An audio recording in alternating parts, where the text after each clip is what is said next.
Am I the idiot for flying 1,000 miles to visit a girl then getting pissed when I was a third wheel? I've been friends with this girl for a year. We started flirting and chatting a lot more a few months ago, so I decided to fly over here to visit her and see if we're compatible in person. We are 1k miles apart, which is a few hours in a plane. I thought we both genuinely really like each other, which is why I came. I wouldn't fly this distance for just anyone, and she told me she wanted me to come. I arrived 3 days ago, and at the actual airport she tells me another guy has also come to see her even though she didn't want him to. He's also from another country and flew roughly the same distance to get here. I was confused, cause I don't understand why he flew here if she told him she didn't want him to. Like, no guy is that stupid as to get on a plane for some random girl. She said it's because he just wanted to travel and picked her country. So I've been staying at her house and this other guy got a hotel. So the first day we drove him to his hotel and it was just so awkward. You could tell neither of us wanted to be there anymore, and you can definitely tell we had no idea the other existed. That night we went out for drinks and he came along, despite telling me she didn't want him there. I'm only here for a week, and for the past 2 days the three of us have spent the days together and it's so freaking awkward.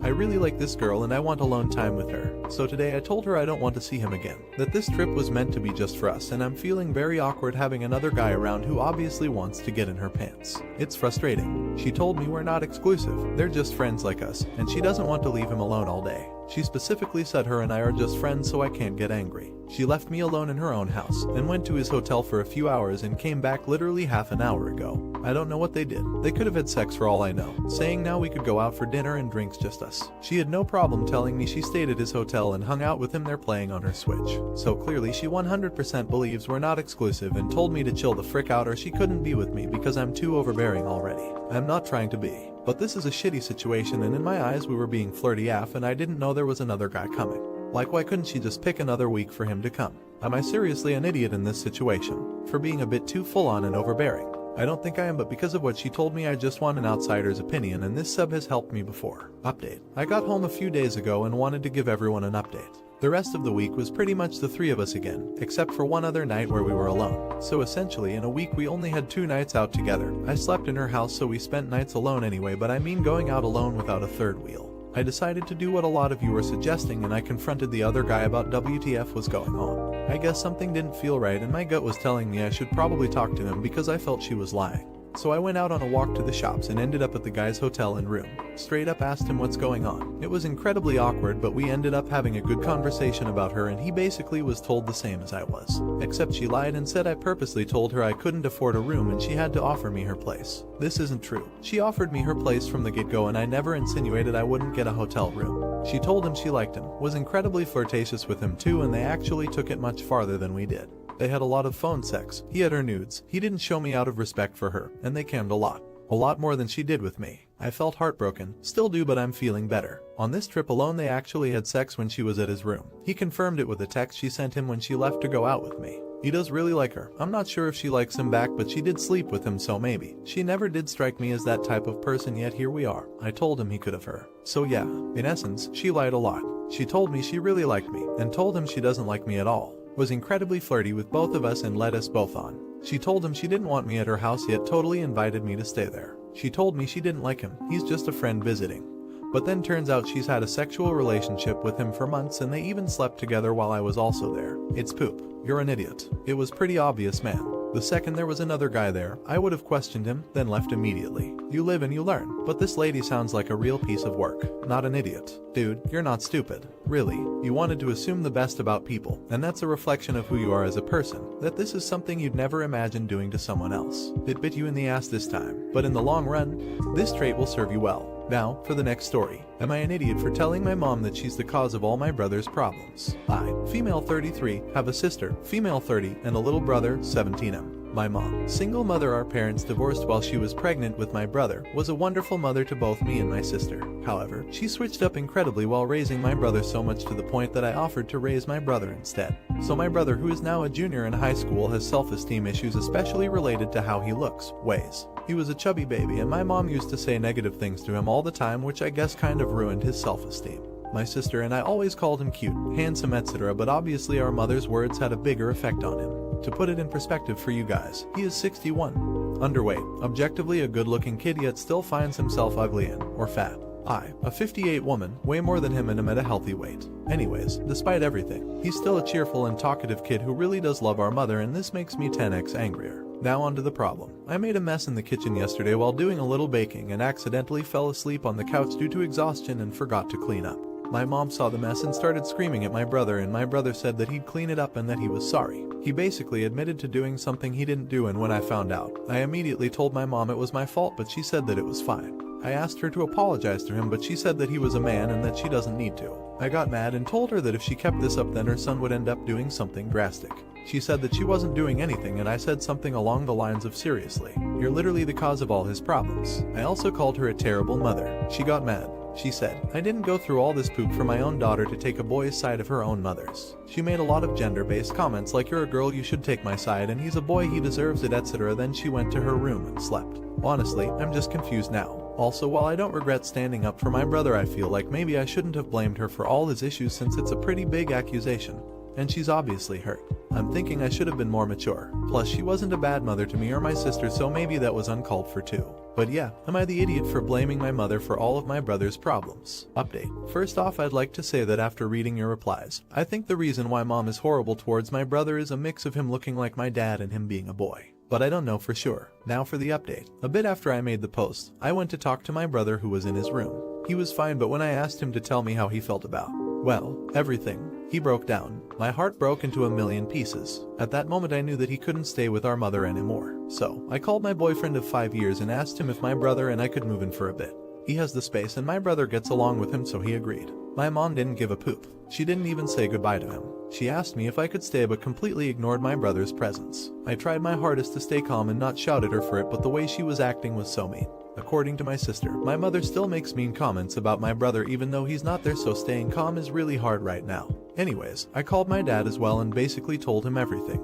He was a bit angry at first because nobody told him this before and he wouldn't have left any of us in a different country had he known. But he calmed down and talked to my brother for like over an hour, and by the time he hung up my brother had tears of joy and relief in his eyes. It's still unclear whether my dad will be visiting or if my brother will be moving or how we're going to proceed from now on due to you know what, but I can assure you that my mother won't be able to say anything to my brother again. Unfortunately, I am unable to put my brother into therapy because I don't have a lot of money on me, but I will try and talk to one of my friends who is pretty knowledgeable in the mental health department and see if I can help my brother. You're an idiot. When someone is as far gone as your mother, they need help. And granted, she is older, so she's harder to fix, but that doesn't mean kick her to the curb. I sympathize with both your mother and your brother. Everything happens for a reason. Not an idiot. I wish I could just reach out and hug you, your brother and your boyfriend. You are so amazing to get your brother out of such a toxic environment. And like others have said, if you are in the USA, please look into assistance for your brother. He needs the help so he knows what an amazing person he is and how none of this was ever his fault. You guys are amazing. Is the mom a worthless piece of trash? Let me know in the comments. Now, am I an idiot for quietly packing my stuff and leaving my family's house without telling anyone after my dad threatened to kick me out?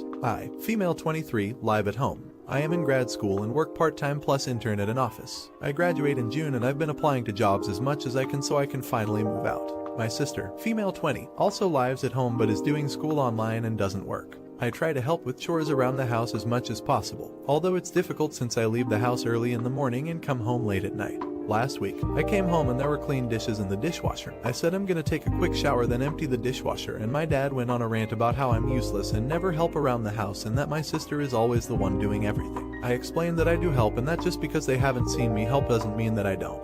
He asked me to give him an example and I told him that I took the garbage out the night before. The conversation escalated to him saying that I should shut up and not argue any longer because he can easily make me homeless if he wanted to. I said okay and went upstairs. The next morning while everyone was still asleep I packed my things and left, and I've been sleeping in my car for a week and taking showers at my gym. Later in the day after I left, my parents called and my mom texted me asking where I am when I didn't come home when I was supposed to. I didn't reply and blocked my entire family's numbers and social medias and haven't spoken to them since. They have been calling and texting my friends asking them where I am. I haven't told any of my friends that I'm sleeping in my car, so I got very confused texts from friends asking me what's going on and why my parents are asking where I am and if I'm safe and okay. I told my closest friend that I left home and that I'm safe and let her know to tell my parents that I'm fine, but I have no desire to speak to them anymore. They've been begging my friend to disclose my location and asking her to ask me to allow them to speak to me. I went to my friends yesterday and she told me that what I did was awful and that I should speak to them. I told her that they threatened to make me homeless, so I left by my own volition, but she's insisting that making them worry about my safety is a horrible thing to do, but I honestly think I just gave them what they asked for. They wanted to get rid of me, so I left. Am I an idiot for leaving and refusing to communicate with them?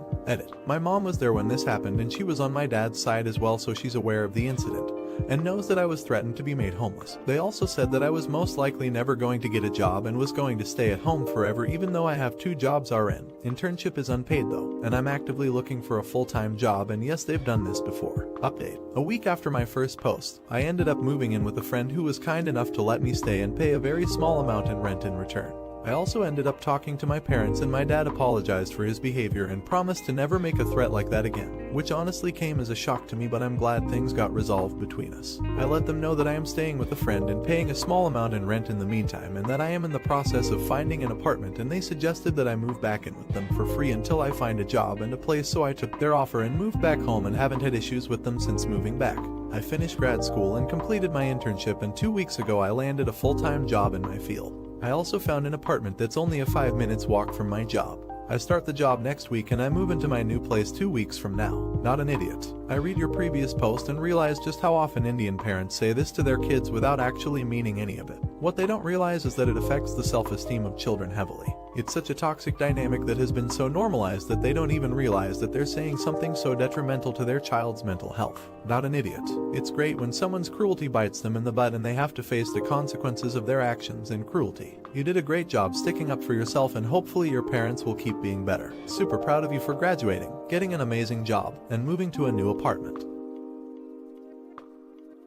AITA for abandoning my sister when she needed me. I, 26, am the older brother of 2 sisters, Maya, 19, and Tia, 21. Our parents are complete assholes, and Maya was their golden child. And honestly, a complete and utter spoiled bee. I get that's harsh to say about a kid, but she was. She got special treatment and would get away with murder. Our parents basically encouraged it, despite basically leaving me to raise my sisters so they could enjoy selves. When I was 18, Tia was 13 and Maya was 11, I moved out. I stayed in contact with Tia, though I quickly gave up on trying to connect with Maya honestly. Our parents and Maya were absolutely horrible to Tia while I was gone. So when she was 18, Tia moved out and has stayed with me. I've made her get some therapy and done my best to be a good brother, and she's managed to be a lot happier since. Though after that I basically didn't see our parents or Maya. However, last November Maya randomly reached out to us. Tia just ignored it, but Maya is still my little sister, so I gave her a chance. In the time without us she'd really missed us and realized just how spoilt and cruel she was acting. Apparently part of how she treated Tia was jealousy of how I was so close to her, but not Maya, though it obviously doesn't justify it. She had felt guilty for a while, but was scared to reach out in case we'd reject her. She felt really sincere and was really apologetic and seemed ashamed. I forgave her, and we started talking a lot. I became close to Maya really quickly. We get along great now, and we're actually pretty similar. Unfortunately, Tia refuses to forgive her, or even respond. I think she's being a little unfair, but I understand how she feels. From talking I noticed that Maya seems to be having a hard time at home. She wasn't going to say anything but ended up spilling when I pressed her. Our parents basically turned on her the moment we left. She wasn't the golden child anymore and had to suffer our parents' bullshit. Honestly, I'm ashamed to admit, but I never considered how our parents would treat her with us gone. With how horrible our parents are, I wanted to ask her to move in with me. Now, I want to make it clear, I'm the renter. The rental agreement and bills and everything are all under my name. Tia contributes, but since she's still in university and my little sister, it's much less and unofficial. But when I brought up the idea, Tia was furious. She rejected it. I tried to compromise and talk, but it went nowhere. So in the end I told Tia I'm offering, and that she can be civil or I can help her move somewhere else. Maya accepted, coming to stay next week, and Tia is pissed and feels I'm choosing the golden child over her. But I'm not. Maya is suffering and I want to help. She's a different person now. I understand Tia hurts, and I get her anger, but Maya also needs me right now. Tia is still angry, and our friends think it was an idiot move. But Maya is my sister, and I don't think it's wrong to help her. I helped Tia back then too. Edit. I went to sleep with posts stopping, and didn't expect to wake up to all this. There were so many, so I wasn't sure how to respond to everyone, so I just left it. Read and thought about it for a while. There are a few things I want to clear up first though. 1. Maya isn't lying about this. I know my parents, and Maya didn't even want to tell me about her issues at home. There is basically no chance it's all a lie, and she has tried to talk to and apologize to Tia. Tia just won't let her. I know what she did in the past was horrible, but she isn't just manipulating me to hurt Tia. She genuinely hated how she was, and just wants to live somewhere safe and happy and loved. 2. I get it wasn't enough, but the timeline was admittedly poorly written. We started discussing it last month. She knew about this decision for a couple of weeks. While I now see it was misguided and cruel, it wasn't just a week. 3. I don't know if it's appropriate to go too in-depth, but Maya's acts against Tia were verbal and psychological. It was disgusting, and I know how deeply it hurt Tia. Our parents were mostly really neglectful, aside from verbal, emotional abuse and rewarding Maya for being the golden child.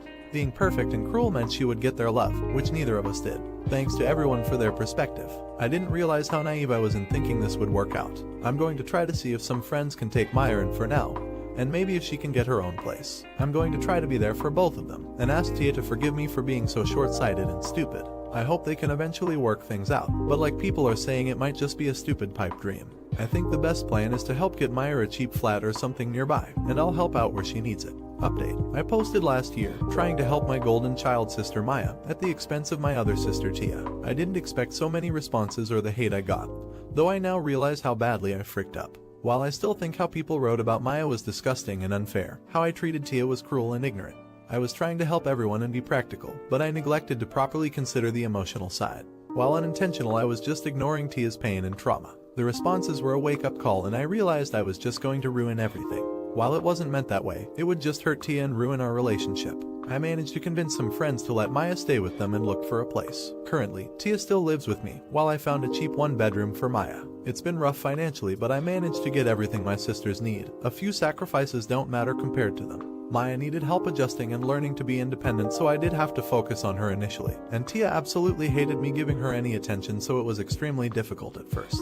But it got a lot better as Maya adjusted and grew more independent, and I could balance my time better. It's not perfect, but we've gotten into a rhythm the best we can. Maya has grown a lot, and can mostly live by herself now, though I obviously still help. Therapy has really helped her, and she's made a lot of friends at university. While she still wants Tia's forgiveness, she's accepted it's not in her control and to focus on living her life and improving herself. I'm really happy she's free of our parents' influence. She's nothing like she used to be. Though I do wish I had tried harder when she was younger, rather than giving up. Tia isn't completely happy. I don't think she'll ever forgive Maya. I've done my best to make it clear I love her, and Maya isn't my favorite, but it's been hard. We get joint therapy that helps a lot, but she still wishes it was just us. Still, she's finally able to understand that helping Maya isn't rejecting her. I'm so thankful and lucky Tia could forgive me. She means the world to me. I never intended to hurt her, though I clearly completely fricked up my approach. We basically just avoided the Maya situation, and have managed to get back to normal. She's such a strong woman. I'm honestly so proud of her and so ashamed of how short-sighted I was. As selfish as it is, a part of me will always wish Tia could forgive her.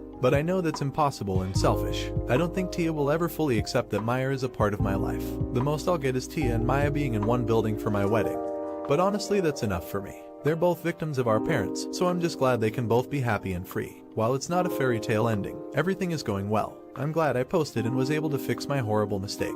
Not the idiot. Don't listen to all the bullshit. Fucking Reddit loves a story with a bad guy they can hate and a victim they can sympathize with. What you're doing and sacrificing for your sisters is beyond admirable. You're a good person and the world needs more people like you. I hope you too can find your peace someday. Not the idiot. And you are one heck of a guy, in the best way possible. You stepped up for both your little sisters, took criticism like a champ, and made it work even when it was hard as hell. It isn't a fairy tale ending, sure, but so often situations like this in the real world don't even have a vaguely hopeful one. You're a badass. Did he betray Tia? Let me know in the comments. Now, AITA for kicking out my MIL in the middle of the night. Some background: I, male 32, and my wife, female 25, have been together for 5 years and married for 3 and are expecting our son RN. We have our ups and downs. When we first got together, because I was fresh out of an abusive relationship and I was her first boyfriend. But I had always noticed that she was really demeaning about herself and she was always really disappointed in herself, and this was just 6 months into our relationship, and it hurt to see her like that since she is an amazing woman. I convinced her to go to therapy, and to her, we would do couple therapy because I did really love her in the short amount of time. And during therapy, I learned that her parents were narcissists who only loved her brother, their golden child, and when she relayed the abuse she faced, I honestly cried, and that whole experience made us the strong couple we are today. And the strong woman she is today. Back to present, my mother-in-law and father-in-law have gotten a little better over the years, which is why we are at LC from our no-contact position. My mother-in-law came to visit us alive overseas, since my wife is pregnant, and it has been only a week and my wife's mood is completely dimmed. This happened at night when we were sleeping. My wife went to get some juice since she was craving it, while I went to the washroom and came back to see a glass on the floor and my mother-in-law shouting at my wife. I couldn't handle my anger and shouted at her to get out and told her if she didn't I was gonna call the police, so she begrudgingly got out of the house. I calmed my wife down and she told me mother-in-law had gotten mad at her because she wanted to drink apple juice because it's bad for the baby, and how she doesn't deserve to have a baby if she wanted to kill it. I am now getting calls from her family saying I am an idiot because I kicked her out, and I even got a call from my parents saying it was an idiot move and I could have let her stay the night, and I understand I might be the idiot cause I kicked her out in the middle of the night, but at that moment looking at my wife shaking, it was the best option, so Reddit, am I the idiot? Update. It's been nearly 3 weeks since my last post. A lot has happened since. First off, we're back home in Switzerland, the kids are okay. As planned, we moved in with my family. The kids are bonding with their grandparents and cousins and the animals. They're set up for therapy as am I. The events leading up to this, I went back to my in-laws to explain my side of the story. I told them again that we would be coming back, but that right now I need to make sure that I can be a good mom to my kids. They were very understanding and asked if they could take the kids the next day. I agreed and dropped them off. However, the pickup didn't go as planned. The kids weren't ready and father-in-law told me that they decided it would be best for everyone if they stayed with them for a while as I was clearly unstable. There was screaming, tears, threats, and lots of ugly things were said. I called my lawyer who told me to call the police. Luckily it didn't come to that and they gave me back the kids. But honestly that was it for me. Trust gone. I booked flights for us and arranged what I could in such a limited time span. I told my in-laws that they had seriously hurt my trust and that I would need time to think about what this means for the future. They were allowed to say goodbye to the kids in person. We arrived at home on Monday. The kids already video called my in-laws as I want to make it as easy as possible for them to transition. I am very hurt and disappointed that it had to end this way, but also hopeful for the future. Right now I'm enjoying getting pampered by my mom, who's very excited to be part of this pregnancy. In the future I'll try and rekindle the relationship with my in-laws. Not the idiot. Great to hear that things are resolving the way they likely should. I hope your parents never side against you like that again. They had no reason to believe mother-in-law's horrible account that their own son was an abuser. That part is the biggest betrayal for me out of all of this, as the wife's parents are already known narcissists. Not the idiot. Good on both of you for sticking to your guns and getting all this out in the open. Narcissists thrive on partial information. By sharing this with everyone in your extended family, it puts the mom in the spotlight, where it will be a lot harder to get away with it. Is she wrong for kicking her mother-in-law out? Let me know in the comments. Now, AITA for taking my children away from their grandparents after my husband died. I, female 34, met my husband while I was doing an exchange semester in Australia when I was 20. We later got married and I moved to Australia permanently. We have 2 kids, female 6 and female 4, and I'm 4 months pregnant. My husband passed away 3 months ago. It was and still is horrible. With my husband not being here anymore, I want to move back to my home country. I think it will be good for my kids because the education system over there is heaps better, but the main reason is that I need my family. My 4-year-old doesn't really have an opinion on it. My 6-year-old is excited because my parents have horses. Here in Australia, my husband's parents look after our kids Monday to Friday, as my husband and I both had full-time jobs. So, obviously they are close. Mother-in-law and father-in-law are very attached to the kids and love being grandparents. Last weekend I broke the news to them. I didn't expect them to be happy, but I was hoping they'd understand. They didn't. It was ugly. They asked me how dare I take away their grandchildren after they lost their only son. They said my husband would be disappointed and he'd want his children to grow up in Australia. I had to leave because I couldn't handle the situation. I feel guilty because my husband did want to stay in Australia, but mainly because that's where we settled.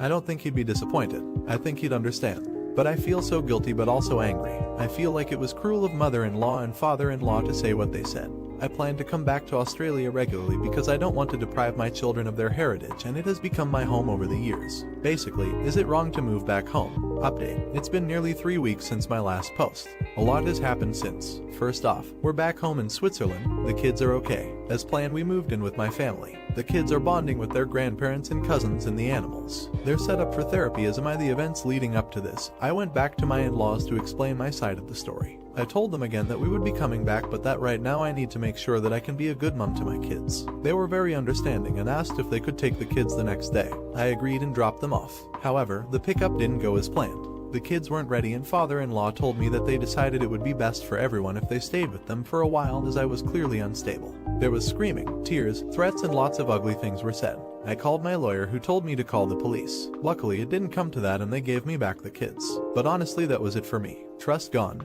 I booked flights for us and arranged what I could in such a limited time span. I told my in-laws that they had seriously hurt my trust and that I would need time to think about what this means for the future. They were allowed to say goodbye to the kids in person. We arrived at home on Monday. The kids already video called my in-laws as I want to make it as easy as possible for them to transition. I am very hurt and disappointed that it had to end this way, but also hopeful for the future. Right now I'm enjoying getting pampered by my mom, who's very excited to be part of this pregnancy. In the future I'll try and rekindle the relationship with my in-laws. Not the idiot. You now know what their plan was, to try and act as if you were mentally unstable and take your kids from you, possibly sticking you in a psych ward to cement their position. I'd be frank with them and say you don't plan on going back now until you get over their complete betrayal and trying to kidnap your children. That you had thought they were going to make it easy to keep the kids in their lives. But they made sure that is not going to be an easy thing. Not the idiot. I'm glad you were able to take your children back after a clear kidnapping attempt. And I'm happier you got out of the country as soon as possible because of that. They definitely showed their tried colors, like someone else on this thread said. May you be happy in Switzerland with your children. Is it cruel to take these kids away from the grieving grandparents? Let me know in the comments. Thanks for watching and have a great day. Am I the idiot for refusing to babysit my BF's daughter while her mother gets chemotherapy? My boyfriend, male, mid-30s, has a daughter, G, who's 10, with his ex-wife. T, the ex-wife, is fighting a very aggressive form of brain cancer. Now, a bit of backstory. T and I never did get on well. I met my BF while he was in the proceedings of their divorce, and I think she's always thought we had an affair long before then. She hates me a lot, and so does G. I've been called a homewrecker, a slut, and other nice things ever since I first met them. Now, my BF is usually very quick to shut down their bullshit, but he adores his daughter and still cares about ex-wife. They've been together 15 years and have been friends since their childhood. Ever since the diagnosis, he's been the one driving ex-wife to medical appointments and such, and he's asked me the favor to look after his daughter while he's with T. He knows what a huge favor it is. He's thanked me profusely every time, and I know how much he needs my help. Everything went to poop a few HRS ago, when I was asked to bring G back to her mother's house. T started saying I must be glad she's dying, because I can keep my BF to myself now. She said I must be happy, because now I get to keep her daughter and pretend she's mine. She said a lot of ugly things, and BF didn't do anything to correct her. I stayed really quiet, because to be frank I was incredibly shocked. Still TBH. When we got home I lost it with him and told him I wouldn't keep his daughter any longer, not if he allowed T to talk to me in such a manner. He said I'd be a huge idiot if I went through with this because T has just found she's only got a few weeks left and not the months she'd previously thought. Is he right? Would I be the idiot if I stopped babysitting his daughter? 2ND edit. So, thanks. I've read all your comments and thought about all the points you made. I will continue to look after the kid. To be honest, I think I never had any actual intentions of stopping. In my anger, I just wanted my BF to listen to me for a moment, and I think I need to have a chat with my BF. I haven't seen him yet since the fight, because he had to go back to his exes shortly after. We'll see. Maybe I'll do an update once things settle down. Thank you again. I appreciate your help. Edit. Thanks for taking the time to share your opinions, folks. I am very surprised and grateful and appreciate everyone's insight. I'm a bit more level-headed at the moment, so I'll take the time to expand on some points I've seen brought up in the comments. No, my BF and I did not have an affair. I can't believe I have to say this. Their divorce was almost finalized when we met, and the reason they divorced was that they'd been growing more and more distant, to the point where ex-wife had an extramarital affair and BF didn't even care. I trust him, because he's shown me again and again the truthfulness of his words. His daughter was always going to be a part of my life. I knew that from the very beginning. My BF and his daughter have always been very, very close. We sat down a while ago, after X's diagnosis, and talked it out. There is no doubt his daughter was always coming to live with us, after her mother's death. And one thing, I love my boyfriend, and so I care deeply about the people he loves, too, which include his daughter. I care for the kid a lot, and have tried and was always going to keep trying to build a relationship with her. It's the daughter who wants nothing, and I repeat, nothing to do with me. I am under no delusions about what our future will be like. The kid has always been my BF's priority, rightfully so, and I know she's going to need her dad a lot after her mother passes. I also know my BF is going to be grieving heavily, and was ready to support him fully. My BF was able to just stand there and watch as his ex-wife spouted so much anger and sheer hatred at me that I was struck dumb. I have never seen anything like it. And he just stood there, watching me in tears as this woman kept yelling and yelling. He didn't do a thing, not even guide me out of the room. It felt much like a betrayal, to be honest, and the fact that he was not even a bit understanding afterwards has made me reconsider pretty much everything. I am sorry, but I cannot completely excuse my ex-wife for her past behavior. BF says she's always been very headstrong and jealous, and he never found anything weird with her. Her behavior started changing around 6 months ago, and we all started noticing that. Update. First, I sat my BF down for a chat as soon as I saw him again, which was the day following our discussion. He agreed that we needed to talk, and told me he was sorry for calling me an idiot, that he had been so much in shock that he hardly even remembered the whole fight in the first place. I told him I could understand that, and told him I love him and wanted to be there for him and support him throughout this ordeal. I also added, though, that I would need him to be able to stick up for me in the future, even against his daughter, who would be grieving and in a lot of pain. I told him to think about it, and let me know, and also said that I would keep his daughter for as long as he needed me to independently from his answer. He asked me to marry him on the spot, no ring or anything. But he was crying and it was very sweet, so now we're engaged and relatively happy. Second, T passed away a week later. I followed your suggestion, and didn't see her again. G is living full-time with us now, and I have what I think are, if not good, hopeful news. 10 days after her mother's death, she broke down in hysterics because she wanted her mom. It was an incredibly sad moment. She kept yelling insults at me and crying and again yelling at me. I was in tears, because seeing a child in that much pain is heart-wrenching. So I intervened before my fiance could say anything, told G that I couldn't bear to see her so distressed, and that I would go stay with a friend until she felt a bit better, that I loved her, and just wanted her to be less sad. She ran to me, hugged me and begged me not to leave her. We cried together, and I think we might be on the road to healing. That is to say, thank you Reddit folks for your feedback. You're awesome. Edit. Wow, didn't expect this at all. Thanks for the support and the suggestions. Also, we're not getting married anytime soon. I took his proposal as a heartfelt gesture, and I am sure he meant it that way, too. Not the idiot. I read your last post and I continue with the same thing. Your fiancé and his ex are the bad guys. He for not defending you and she for being abusive. She insulted you since before the diagnosis, and even after having a disease is no excuse for being an idiot.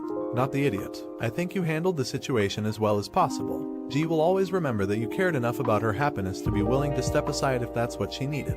Ironically, by offering to leave, you created stability for her by respecting her feelings and showing you value her. I wish you and your family all the best in the future. Was she too cruel to a dying mother? Let me know in the comments. Now, am I the idiot for raising the rent on my wife's ex-husband? Bye. Male 31. Have known my wife 33F since we were in high school. We have been married for 6 years and have 3 kids under 5. My wife got married to her now, ex-husband 38M, when she was 20 and he was 25. They have 1 daughter, female 12, together that my wife has primary custody of. Their marriage fell apart when her ex cheated with his now wife 10 years ago. They now have a son, 9. 3 years ago my grandparents passed away and left me their house. I basically grew up in that house. We decided to move into it. It's bigger on land, and we're going to sell my old house. But that was when the panda hit. My wife's ex lost his job and where they were living. We did them a favor because of my stepdaughter. She calls me Papa, and let them move into my old house at a discounted rate. Our relationship has been okay until recently. He started to act like the house they are in is theirs and not taking care of it. I have brought it up every now and then, but they usually blow me off. I brought up the idea of raising the rent to a fair market to my wife, but she doesn't think it is a good idea. Money is not the issue, it is the entitled attitude they carry. If anything were to happen, we would still retain primary custody of my stepdaughter. That house was my first big investment. I did them a favor when I could have just sold it, but now they are disrespecting me and my property. They are not struggling anymore and I'm not sure what to do. I want to make my wife happy, but I can handle the disrespect. Edit. Just to clarify, my wife are bio kids and stepdaughter lives in my grandparents' old house. Wife's ex's wife that their kid lives in my old house I bought years ago. Update. I sat down with my wife and showed her the post I made. She was mad, but after reading the comments she apologized and said this should have happened a long time ago. She said that if it was anyone else that she would have told me to kick them out. She affirmed that she was worried about our daughter and their relationship. But I understood that this is not right and how patient I have been about the whole situation. She agreed with things needed to change, but to give them the opportunity to make the change themselves. We decided that we were going to talk to them first and see how they react. The first part was me explaining the expectation of how this arrangement should be working. I showed them the lease that they have been singing since the beginning. In the agreement, it does state that tenant is responsible for the upkeep of the house and property. I pointed out the things that are being neglected. With proof, my wife pointed out how much they are taking advantage of me being a nice guy and letting them live there. She pulled up the info on a similar property I own and the monetary details of the current tenant, including the fact they or ex are paying about a third of the rent at market value. They got mad and said that I'm just doing this because I'm trying to push them out of my wife's new perfect family. I told them bluntly that their current lease is up in 3 months. That gives them 90 days to decide on the 4 options I am laying out. 1. They don't do anything to the property and they find a new place to live as I won't renew the lease. 2. Fix of all current neglect and damages, as well as all future upkeep, and the rent will be going up to 2/3 of the market value. The lease will only be a 3-month lease. Any more future neglect will result in eviction or raised to full market value after those 3 months. 3. Do nothing during that time and I will be putting the house on the market to be sold. Taking the house and putting it in property management so they would have to deal with them. 4. They get evicted in 30 days for breach of the lease agreement. The 30 days will start a week from that day to give them the time to think. I think these options are fair but still allow them some of my charity. I respect him as a father of my daughter, but things need to change. If he doesn't step up for his family and make changes that are on him. We explained to our daughter some of the basics and told her we do not want this situation to change how she views us or her father's family. She understood and said we are being too nice to someone who is taking advantage of the family. She said she didn't like going over there and would rather stay with us full time. We understood, but now it is rough. We don't want to be accused of parental alienation. Things keep getting worse. We are going to talk to my wife's lawyer about better ways to move forward. Update 1.5. I don't know who will read this, but we are now scheduling a custody agreement regarding my stepdaughter. She has expressed her concern about staying with us full time. We had her sit down with our lawyer. My daughter has been going to therapy for a while now and her therapist agrees that it would be best. The lawyer thinks we will have a good case because our state takes into consideration what the child wants. Her ex did say that he was sorry for taking advantage of my generosity. He is currently going with option 2, but I fear that he will do something after he finds out about his daughter wanting to stay with us. I have everything documented, and if he tries something he will be evicted. Not the idiot. I'm confused how they think they are a part of your wife's new family. Like, yes of course daughter's family, but in no way a part of your family where they are your responsibility. I could only dream of having a friend, non-friend who could give me that kind of hookup in an affordable place. The place would be spotless. It's concerning your daughter is half like kicking them out and half I don't want to go either way. Please try to get her to open up about what's going on there. Is Opus being too harsh on his wife's ex? Let me know in the comments. Now, am I the idiot for choosing to go on a trip with my girlfriend instead of taking care of my struggling brother's son? For context, my male 24, brother Luke, 31M, his wife Emma, female 28, and their son Kyle, male 4, moved to my city last year because Emma got a new job. They would occasionally ask me to watch Kyle because I work from home with very flexible hours. I personally do not like kids at all, but I was happy to do it at the time because I wanted to help them. It was not that often, maybe once or twice every 2 weeks, and Kyle was very well behaved. Now the issue started near the end of last year when Luke decided to change careers. He was previously working remotely as well. His new job required him to go to work a lot more often and make substantially less money. This left them depending on me more and more to take care of Kyle. It went from once or twice every 2 weeks to around 3 days out of the week. To make matters worse, Kyle's behavior changed drastically. To be completely honest, I can barely stand the kid anymore, constantly running around and screaming while I'm trying to work and just overall being a little poop. My sister-in-law Emma was over the other day picking up Kyle and made some comments about getting rid of some of the dangerous furniture in my house, like tables with glass edges and stuff so that my home is safer for their son, and made a joke about baby-proofing my house because they're planning to have a daughter. This pissed me off, but I didn't say anything. The situation hit a breaking point last Friday when I was talking about the 1.5-week-long trip I was going on with my girlfriend on the 15th. Me and my GF like to travel somewhere nice at least once a month. We could not the past couple months because of Kyle, but I promised my GF we would go somewhere exotic for Valentine's. Upon hearing this, they got pretty mad, saying who was going to take care of Kyle, that I need to stop these childish trips, and that I need to take more responsibility because I'm an uncle now. I'm not gonna lie, after hearing this I freaking snapped. I said that their demon child isn't my responsibility and I'm not just gonna give up my life because they fricked without a condom. It got pretty obscene from there and some horrible things were said. They left and we are no longer on speaking terms. My parents and Emma's parents are on their side and extremely angry at me for refusing to pull my weight. My parents said that this is my duty. I should be sacrificing everything to help them. It's honestly got me really down and I've cried my eyes pretty much every day since seeing those messages from my family. I'm starting to wonder if I really should be taking more responsibility. Am I the idiot for choosing my trips over my brother and nephew? Update. Thank you everyone for the comments. After reading through for about an hour, it kinda helped me realize how toxic my relationship is with my family. As many of you mentioned, yes, my brother is the golden child of the family, and thinking about it now, that favoritism is the main reason I wanted to move away from them so badly in the first place. I had a talk with my brother and my sister-in-law where I apologized for calling their child a demon and for the condom remark. They accepted my apology, but they did not apologize to me. Apparently ours and my sister-in-law's parents were not just telling them but encouraging them to use me for help the whole time. I told them how exhausted and frustrated I was and how much this whole poop show has hurt me and that I would not be watching Kyle anymore, period, and that they need to figure something else out. They did not take it well and my sister-in-law started yelling again, and after some arguing my sister-in-law said that if I would not watch Kyle, the least I could do is pay for his daycare and help with some of our other expenses since I have the money to zip off to a different country every month. I was honestly appalled. I would not have minded to help them out financially, but the tone of her voice as she said it was just infuriating. The only thing they heard was that I would not continue helping them. They didn't give a poop about anything else I said. I just got up and left their house without saying a word. I wanted to leave before I completely exploded again. 10 minutes after I left, my phone started buzzing with them and my parents, and I just put it on DND. I read a lot of comments saying I should go no contact, and I really did not want to have to do that, but they are very clearly not interested in respecting me as a human being, so that's it. I will not be speaking to my family until they want to genuinely apologize to me. Not the idiot. While the favoritism is obvious, I suspect they made use of the grandparents previously, prior to the move. Opus says he moved away to get away from his family, and this all started when brother and sister-in-law moved closer to him. I am sure that they had all decided before the move that Opus would be helping out when they got there. They just didn't bother to get his opinion.